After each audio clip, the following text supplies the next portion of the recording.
Tens of thousands of Central American children await hearings in the U.S. to determine whether they have a legal right to protection and asylum. But what if the U.S. screened potential Central American refugees before they made the dangerous 1,000-mile trek to the U.S.? Here with further details are my guests, KPBS Fronteras reporter Jill Repligal and Ev Mead with the University of San Diego's Transborder Institute. Welcome back. Thanks. No, Jill, you've done this story on the idea of processing potential Central American refugees before they get to the U.S. What would that actually look like? Well, first I should say that it's very much in the idea stage, I think, as far as we know. But the plan would be, a draft proposal was shared with the New York Times a couple of weeks ago. And so children would be interviewed by American immigration officials in their home countries. This would start in Honduras as a pilot project.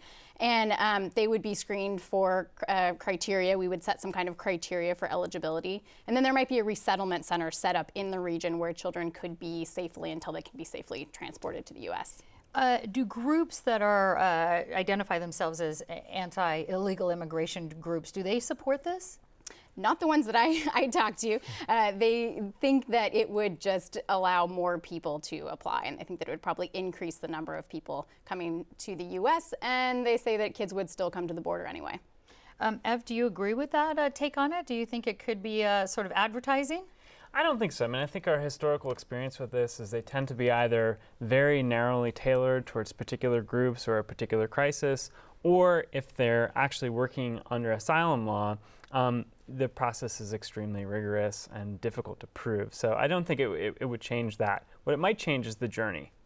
Well, you've been following the influx of accompanied children for a long time now into the U.S. from Central America. Mm-hmm. How do you think it would change the journey? Well, it could change the journey by simply cutting off the part that goes through Mexico right now, which is where we know there's an enormous amount of exploitation of children. We know that girls are often raped. We know there's extortion and kidnapping, all kinds of terrible things that go on that journey from Mexico's southern border to the northern border. There's also the association with criminals. The fact that this puts money into the hands of smugglers. So if we could take some measures so that we could adjudicate these kids in country and they wouldn't have to make that journey at all, that would be a great thing. Unfortunately, we just don't know exactly how this proposed plan is going to work. We don't know the criteria, so it's hard to judge it. Well, I know, Jill, a similar kind of processing was used in the 1990s when thousands of Haitian refugees were attempting to seek asylum in the U.S. How did that program work out? The bases were sort of similar of what we're talking about now. And it's interesting because if you talk to people in the human rights and sort of refugee rights community, they're split on whether or not this was a good thing or whether or not it could be a good thing in Central America. It was set up for elites. Some people would say poor Haitians had a hard time applying. They had to, they had to be literate. They had to fill out forms. They had to feel safe enough to go stand in line at a processing center, and then they had to wait in the country, potentially facing danger while they waited. It did cut down on the number of people getting to U.S. soil because we combined that program with a very strong interdiction program on the high seas, and the Coast Guard basically all the Haitian boats and rafts that it found, it summarily sent people back to Haiti and told them to get in line. Well, Ev, do you think we could glean some lessons from that program and actually make this in-country process program work more successfully in Central America? Sure, I think we could. I mean, it has to do at the bottom with what our intent is. Is our intent really to protect children, to uphold the standard of what a refugee is under international law, or are we just trying to do our immigration enforcement abroad? And if it's the latter, which is what I think kind of happened with Haiti, lots of people applied, but the grant rate was really low, and it seemed, as Jill said, it didn't necessarily get the people who were most in need. We've had this problem with similar projects around the country. Around the world from other countries. So like Soviet Jews and evangelical Christians, or the program that we have with Cuba, which can admit up to 5,000 people a year.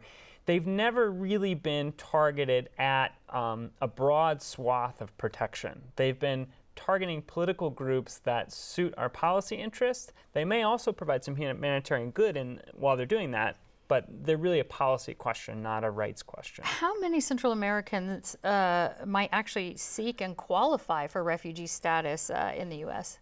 It's really, really tough to say. I mean, we know that, of the kids who've come, it could be thousands, but it could be less. Again, it really depends on the categories. Every time we try to make predictions with this stuff, I mean, when the Refugee Act passed in 1980, the drafters thought it was going to bring 2,000 to 5,000 people a year. There were 26,000 applications the first year. So that could happen. Or they could design a narrowly tailored one and open it up to what they think would be a very different size group. It could end up attracting a very small number of people because it's very exclusive by definition. Well, I have to say that we have a lot more online about this. KPBS.org, KPBS Frontiers reporter Jill Replico, and Ev Mead, USD's Transborder Institute. Thank you so much. Thanks for having me.